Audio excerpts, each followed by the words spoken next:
सुप्रभात। बाबा कहते हैं, मेरे प्यारे बच्चे, अभी जो तुम्हारे मन में किसी को लेकर के जो बातें चल रही हैं ना, और छोटे छोटे से जो घर में लड़ाई झगड़े हो रहे हैं, उस बात को लेकर तुम बेचैन हो, परेशान हो। बच्चे, कोई भी बात हो उसको ज़्यादा खींचने से अच्छा है थोड़े से ही शांत कर लिया जाए। और अगर कोई बढ़ाना चाहता है, बार बार तुमसे बहस कर रहा है, मैं देख रहा हूँ तुम उसमें विचलित हो रहे हो, हट जाओ उस जगह से और शांत होने की कोशिश करो।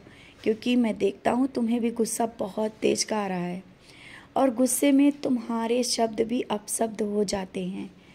भले ही सामने नहीं, लेकिन पीछे कोई भी शब्द हो, पीछे कहे जाए या सामने कहे जाए, लेकिन कहते तो तुम ही हो ना।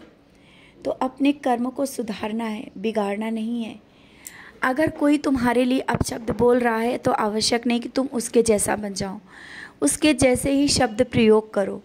अपने शब्दों को संभालो और शांत हो जाओ। नाम जाप करने लगो, मेरा ध्यान करो, मेरी आंखों में देखो, मन को शांति मिलेगी। और जो तुम्हारा गुस्सा है ना, बहुत ही तेज आता है और तुम उस समय सोच नहीं पाते हो, शांत होगा जब तुम मेरे पास बैठोगे। थोड़ी देर मेरी ओर देखते रहो, तुम्हारा गुस्सा अपने आप ही शांत हो जाएगा। अपने गुस्से को शांत करने की कोशिश किया करो, क्योंकि कभी कभी कुछ फैसले होते, कुछ बातें होते हैं, गुस्से में तुम बहुत जल्दबाजी में ले लेते हो, जो बाद में पछताते भी हो।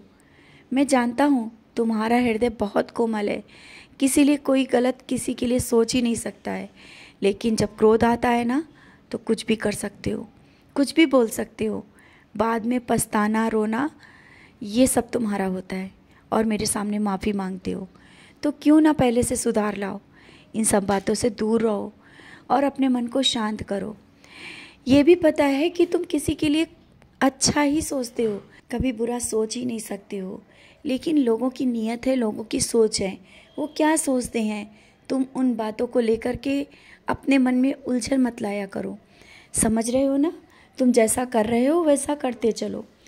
और लोगों का काम है गलत ही सोचना। जब उनकी सोच अच्छी होगी तभी तो अच्छा सोचेंगे। ये क्यों नहीं सोचते हो?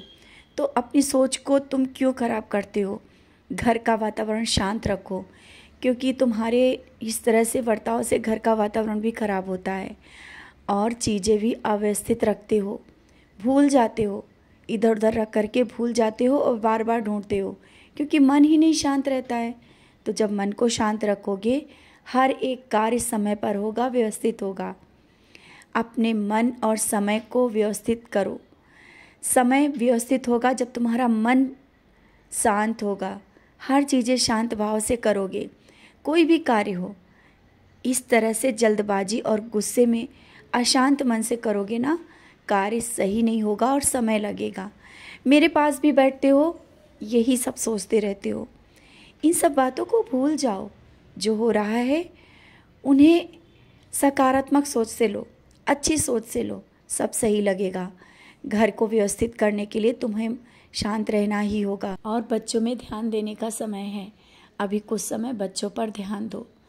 जानता हूँ बच्चों से ध्यान तुम्हारा हटता ही नहीं, लेकिन इधर उधर की बातों में और बाहर की बातों में इतना तुम विचलित हो जाते हो, घर को समय नहीं दे पा रहे हो, बच्चों के लिए समय नहीं दे पा रहे हो।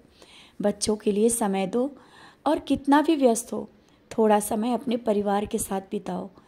परिवार के साथ ऐसा समय नहीं कि काम करते हुए बिताओ, बैठो और बात करो। एक दूसरे से बात करने से मन हल्का होता है, मन शांत होता है। और जब मेरे पास बैठो ना, तो हो सके तो बच्चों को भी बिठाओ। जब तुम पूरा परिवार मेरे साथ बैठते हो, मुझे बहुत अच्छा लगता है।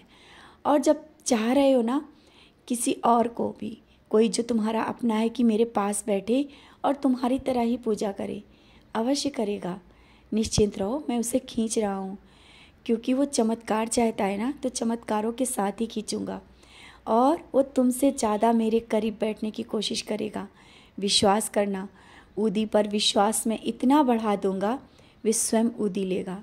अभी तुम उसे लगाते हो ऊदी, वो स्वयं अपने हाथों से ऊदी लगाएगा। ये सब मैं तुम्हारे जीवन में सकारात्मकता को मैं भर रहा हूँ। धीरे धीरे तुम्हारे जीवन में एक परिवर्तन ला रहा हूँ। और किसी के लिए जो दुआएं मांग रहे हो, कोई तुम्हारा अपना है, जल्दी ही वो दुआ मैं स्वीकार कर रहा हूँ, वो तुम्हारी अर्जी मैं स्वीकार कर रहा हूँ और सब कुछ अच्छा करूँगा। किसी के जीवन में जिस चाहते हो कि खुशियाँ आए ना, तो खुशियाँ ही आएंगी।